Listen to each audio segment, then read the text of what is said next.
Gold Trails and Ghost Towns with Mike Roberts and Bill Barlee.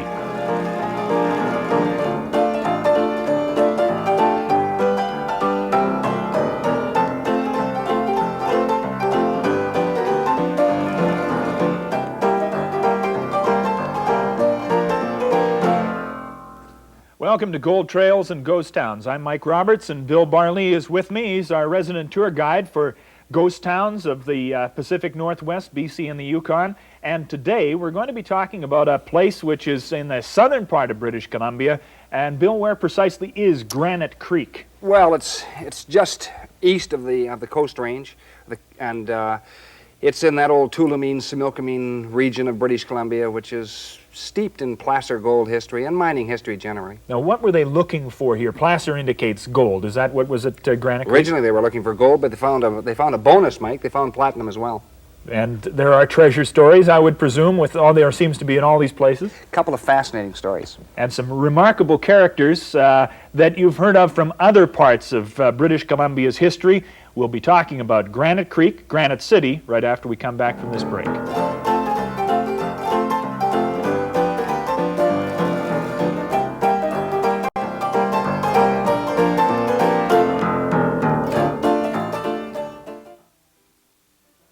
Welcome back to Gold Trails and Ghost Towns. Bill Barlee here, and we're talking about Granite Creek, Granite City. But before we get to there, really, what route did the people who were coming this way take? Okay, most of the American miners, 1858, came up the Columbia, then branched onto the Okanagan, and then took another tributary of the Okanagan, that was the Similkameen.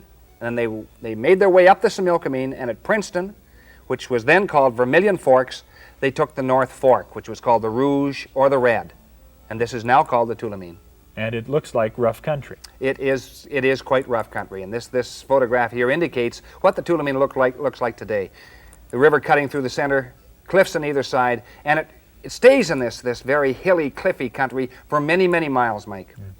The Chinese mined this area, but this is the interesting little twist. What we're really looking at here is one of the early whites who came into the country. Who is the fellow on the lead horse on the bridge? Probably that's Johnny Chance. And Johnny Chance was a sometimes rustler, sometimes bad man from the United States, whose name probably wasn't really Chance, came into this area in 1885, 25 years after the Chinese had been mining the river, and discovered a creek that they were not mining, and it was called Granite Creek.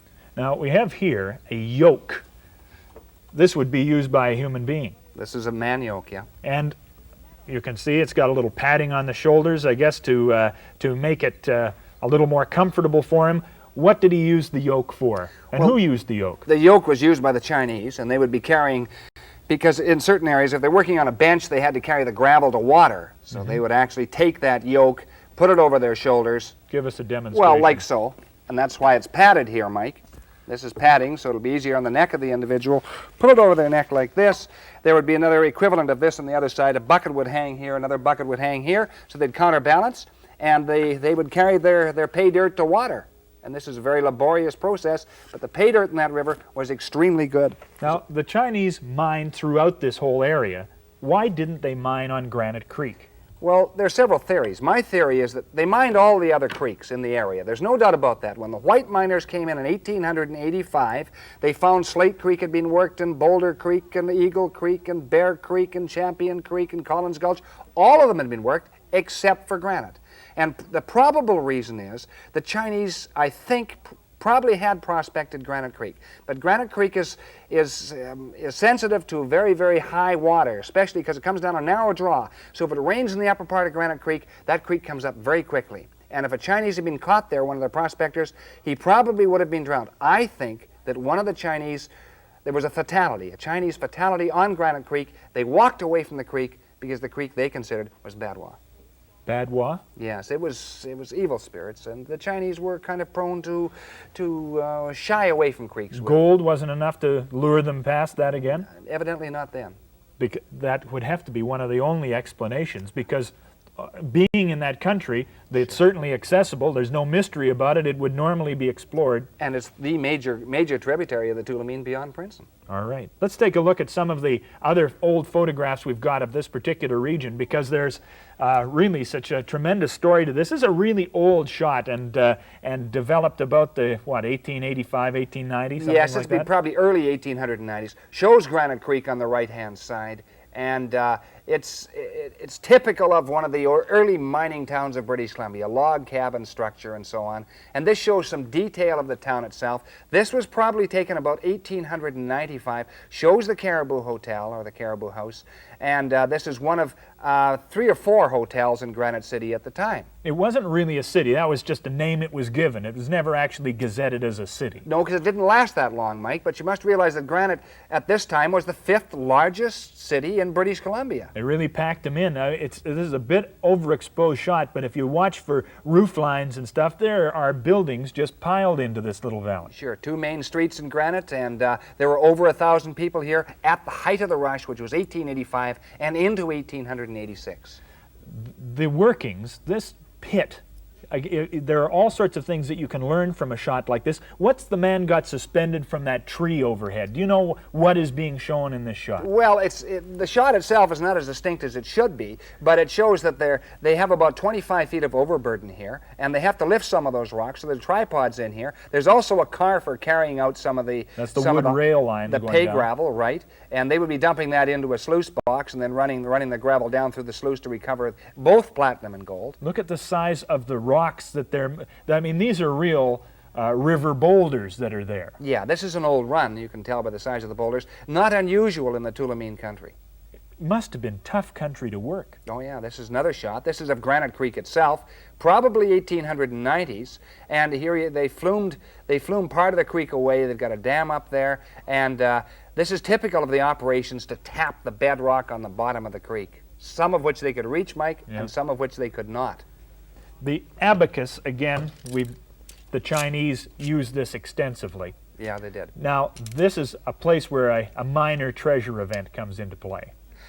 Yeah, there's rather an interesting story here, and the story is this, is that in the 1890s and early in the 1880s, both the Chinese kept their platinum.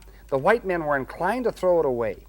And in the late 1880s, a miner called Johansen came into this country and came across a very, very good patch of ground. But in so doing, he picked up a lot of what we call a white man's gold or poor man's gold, and it was platinum, unknown to him. They were getting 25 cents a pound. Well, he didn't think 25 cents a pound was good enough, so he stashed all his platinum, several hundred ounces, in an old bucket, in a pail. And in 1895, he heard of another rush on the Kootenays, hard rock rush. He left Granite Creek, but before doing so, he hid or cached the bucket somewhere within sight of his cabin door. And now what happened to him in the Kootenays, we don't know, but he never returned to Granite. And so somewhere within the site of Johansen's old cabin, which no longer stands, because there are only half a dozen buildings left in Granite City, or Granite Creek, is the old platinum cache. And there's no doubt that this did occur, because there have been several other minor caches of platinum found in the region, right from Britton Creek right down. The theory being that if it was heavy enough to be like gold, it probably should be kept because it might be worth something somewhere. That's right. It was a noble metal, and it was almost the same specific gravity as gold, and but he never did return. So what's platinum go for an ounce these days? Well, the platinum there is about 72% pure, so they'd probably only get a little over $600 an ounce at the present time in Canadian funds. That would be worth, probably, if there's 300 ounces there, would be very close to $200,000 in the old bucket, if somebody hasn't already picked it up. That's the thing. I mean, we know, we've heard the legend, and of course nobody would say, I've got the cache. Not too many, probably. All right. Then there have been other caches. There could still be more. Yeah, there could be indeed. Okay, and they're still mining platinum out of the area. Definitely. These characters, now the people of the time, you mentioned Johnny Chance already, but some of the businessmen of the time are pictured in this shot. The man on the left's got some woolly chaps. Yep. They all look like pretty rakish types, except for the portly guy third from the left. Yeah, this is almost certainly Edgar Dewdney, who was one of the original builders of the Dewdney Trail, along with Moberly. And he had mining interests in the Similkameen region, and they are standing. This shot is probably taken very close to Princeton itself, which is right on at the confluence of the Similkameen and the Tulameen. Now, the name Dewdney, you've already mentioned the Dewdney Trail. Is he Sure. the contractor who built it? Yes, he's one of the two. And Walter Moberly was his partner? That's correct. Did they make lots of money on that? Was that like a Crown Corporation today? It really set the scene for Dewdney's later successes in life. He became quite well known, one of the most well known of the British Columbians. Okay. There are some other characters. This is a man of the cloth. Yes, this is the saint of the goldfields, really. It's Father Pat, Henry Irvin. He was called Father Pat. He's riding an old horse called Tom here, and he is armed, of course. And this is just prior to his death. He was considered by many people to he was the miners' priest. He was well loved by all the miners, whether or not they were religiously inclined. What endeared them to him? Well, he was a very strange guy. He was an Irishman. He had a quick temper, flash temper, and occasionally would come to blows with individuals who perhaps didn't agree with his particular philosophy. But still, that endeared him. I mean, he was sure. straightforward. He was yeah. honest, was he? Very definitely. He didn't so. line his pockets with their gold? No, very, very fine man. And why was he armed? I mean, did all men have to be armed at that time? Well, and probably in Father Pat's case, he didn't have to be armed. He'd be hunting meat and feeding himself as he went along. The next shot is probably one of the most recognizable characters in British Columbia history, who actually came from around this area. Oh, sure he did. Yeah, this is Bill Miner, and his that brother wasn't his real name, I understand. Well, no, it isn't, and it's debatable, but he was a Georgian, and his brother, so-called brother, Jack Budd, was in a ranch just outside of Princeton, and Miner knew Granite Creek, had been there, and frequented the area, and eventually got caught for the robbery of ducks, and went to prison for some years until he escaped. And this was the guy who originated the phrase, hands up. Now, that shot there, would that have been just a little postcard or a photograph, a family photo, or would that be a mug shot from his... That's a mug shot after the hold up at Ducks. And, but you can see that, a very interesting man, you see. He started robbing stagecoaches when he was 16. And he jumped onto a stagecoach, and before that time there were several phrases. But he couldn't think of what to say, so he said, hands up. And much to his amazement, the driver of the stage put his hands up, and the new phrase was coined. And was he a bad man? I mean, there's a Robin Hood theory about him, too. Yeah, there is. But I think I talked to people who knew him, who are now deceased, and they kind of liked him. He was very courtly individual, well-spoken, soft-spoken, never killed a man in his life that they know of, wounded several, and amassed a considerable amount of money over almost half a century of robbing stagecoaches and then trains. Yeah. The leg irons, which we've already seen on a couple of shots here, do you think Bill ever wore these? I would doubt it whether he ever wore those, although those came out of the Princeton Granite Creek area, and but they're typical of the leg irons of the time, and you did not walk very rapidly. You certainly didn't run with those and when you were ironed and cuffed. They look substantial enough. Did anybody ever get away after these had been put on? I can only think of one case in that immediate area where a guy got away with. He was cuffed and ironed and managed to throw himself through the back window of a train, landed on his feet on the tracks, hobbled off into the bush, and knew somebody in the immediate area, and they managed to sever the irons from him. Eventually he was recaptured, but not at that particular time. How did you come to acquire these fine set of leg irons? Well, they're out of the Canada West collection, and I collected them many years ago, probably about 25 years ago, Mike. Very wise, judicious buy back then. Yeah, I guess it was. It's part of our history. Right.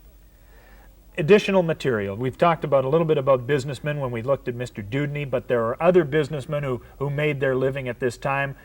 This is one of the buildings, last surviving buildings of Granite Creek. Is it still standing today? Well, actually, the wall closest to us, which is on the right-hand side, has just caved in last year, unfortunately. This is the old Cook general store in Granite, and it stood for many, many years, and it's a shame. It could probably still be resurrected, but it's not in very good condition just now. Must have been quite a structure. The 2 stories, obviously, so an architectural feat for a log building. Oh, yeah, he bought platinum and gold. F.P. Cook. Yep. This building was born from an apparent additional find. Yes, a later operation where they felt the old Swan Channel felt they had got another run of Granite Creek, and so they had a mining operation just west of Granite Creek itself. Didn't last that long, didn't make much money. This shot was taken in, what, the early 70s? That was taken in the early 70s. That building is gone now, Mike, unfortunately. What, just fall down or torn Just fell down. Yeah.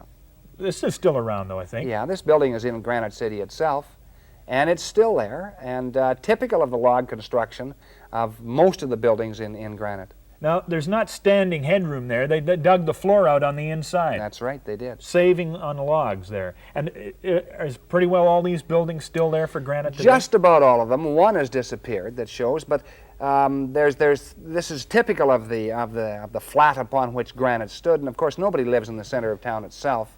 It's all vacant. It is truly a ghost town. Now, the hillsides that you see going up behind there, anything special about that country up there?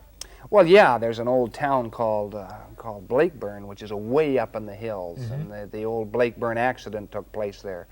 But that's a different story in a later era, really. Okay, we do have a couple of really remarkable treasure stories to tell here, and so what we'll do is take a break, come back in a second, and look at treasure stories from Granite City.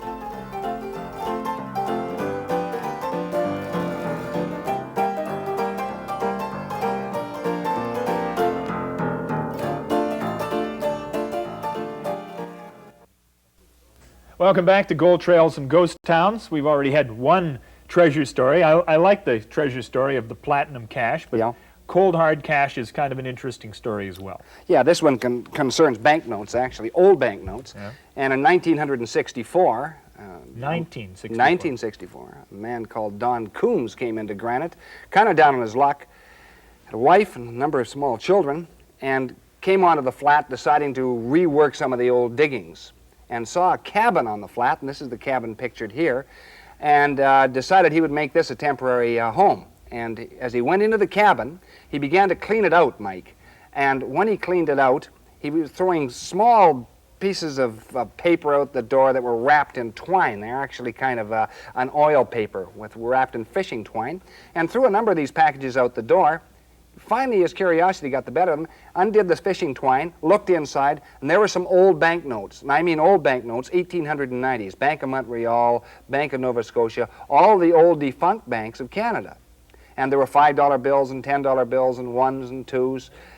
He was astonished. Looked through all through the cabin, under the oil paper, under the table, and all over the place. Came up with $1,198 in old bills. Now, he wasn't sure at that time, this is 20-odd years ago, whether they were worth anything.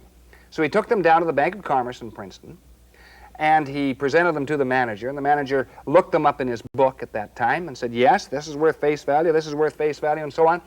And he had $1,198 in face value, traded the bills in for that sum.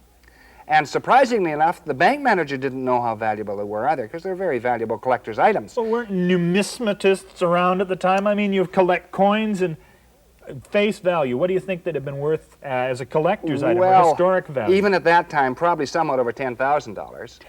And more now, depending upon the date, depending upon the bank, and depending upon the denomination and the condition of the bills. And these bills actually were sent on to Penticton. And I was informed by some of the bank clerks in Penticton that they had some old bills in from Princeton. And I said, oh yeah, I'd like some of those. Where'd they come from? They said, oh, I don't know, some old prospector, I guess. So I bought a few of these bills at face value. And eventually, I traded them at face value again to a collector in the Okanagan, and unwittingly didn't know that they'd come from the old treasure shack. And of course, I learned about this many years later. And so kicked yourself for trading them away. Well, yes, because they had historic value. Are they at all intact at this stage? Well, they're pretty well spread out, except for the ones I had, and they're in the hands of a collector in the Okanagan. Tremendous. There are still riches in this area, too. I mean, as much as the Chinese went through the country and mined it, followed by the white prospectors who came through and mined it, and there were how many gold rushes here? Because this was not just one run. Well, there was the original find, which was 1858 or 59, and then the Chinese worked it for 25 years. Then there was the Granite Creek rush, and then in the 1890s, considerable activity until granite itself was burned in 1907, heavily burned, so that not many of the buildings survived. But then the depression of the 1930s, and now some miners going back into this area to rework some of the benches and looking for old channels. And like the man who went in the 60s to look for some treasure, I mean, Sure. you know, just down on his luck. And you're in there right now, and this shot shows you how much gold can be obtained out of this neck of the woods right now. How much is there? Well, 3 pounds, 1/2 ounce of gold and platinum. The platinum doesn't show. 3 pounds. That's 1 day. 3 pounds, 1/2 ounce of gold in 1 day. Yes, gold and platinum in 1 day. And that's on, we're just down from Granite Creek, a couple of miles downriver on the Tulameen from Granite Creek, and an old bench that the Chinese knew about. And there's an old back channel on the bench, which is, by the way, very difficult mining, Mike, but fascinating area to, because when you come across an old tertiary channel, you know that you're in an original run. What's 3 pounds of gold worth? Well, I mean, this is gold is weighed in troy weight, so Yeah. each ounce is, there are 12 ounces to the pound, but each ounce is more than a avoirdupois or a standard ounce, so that a 1 pound of troy weight is a little over 14 ounces of standard weight. money. How much? Well, about a little over $20,000, 21 or 22,000. And this was all is still being mined after all these other people have already gone through. Yes, but you must realize that the easy part of the river has been done. The Chinese gleaned and were the best miners in the business, Mike, so that when they went over the river, they wing dammed a lot of the Tulameen, which is a shallow river. Wing dam. Wing dammed it. They put a dam out and then worked behind in the slack water behind the dam, then put another dam just down, and do that with rocks, working their way down the river on both sides of the river. Yeah. But most of the old gold channel seems to come on the south side. There seems to be an old ancient channel coming down the south side of the Tulameen from about Granite Creek right down to Princeton, and it's indicated in 3 or 4 different spots there. Is it all staked? I mean, you've obviously staked it in order to have your mining operation work. And The river is essentially staked from Princeton right up to Champion Creek, which is about as far as the gold goes. Although a few people have claims beyond that, they're not in the real gold area. is it sort of anomalies or unusual deposits, or do you think that there's some substance left there? Obviously, I wouldn't call 3 pounds of gold not substantial, but Yeah. is that just an unusual little pocket? No, out of that particular area, there are about 518 ounces, and near as we can tell, came out of a space about 50 feet by 42, which is very, very rich by today's standards. Bonanza ground by old standards, but not rich bonanza ground like they have in the Yukon. Why wasn't it found? I mean, is it just too hard? Because you were telling me that you found a boulder in there just as big as our room here. Yeah, we found several boulders that weigh 20, 30, 40 tons, and that was part of it. There's a lot of overburden on it, Mike, and the channel is deep. It's down to 50-odd feet, and of course we have water problems there too. You're down actually below the level of the river in certain parts of that channel. So there's still gold, but it's getting harder and harder to get your hands on all the time. Yeah, it's difficult to mine now. The easy mining is gone, and now it becomes a very, very hazardous operation. Well, But, how do you pick your way through river boulders that weigh a couple of 100 pounds apiece, and there are thousands of them? Well, you usually use a hoe, and just the hoe just takes the boulders out of there, and then you work right down to bedrock itself. And in this country, practically all the gold and platinum is right on bedrock. Some of the stories of Granite Creek. And next week on Gold Trails and Ghost Towns, we're going to visit another part of the country Bill knows well, Camp McKinney. See you next time on Gold Trails.